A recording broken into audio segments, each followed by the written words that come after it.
Good morning students. Open your English book, page number 16.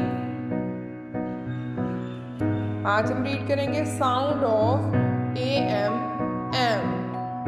Okay, JAM jam, HAM ham, PAM pam, SAM sam, AM am.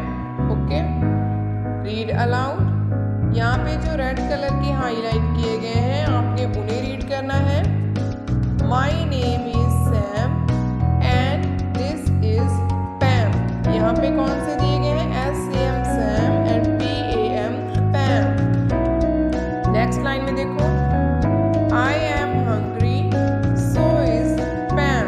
यहाँ पे देखो AM am and PAM Pam. I have ham jam. यहाँ पे HAM ham and JAM jam. But Pam will not eat ham at all, not one little bit, big or small. यहाँ पे देखो PAM Pam and HAM ham. Okay. Next देखो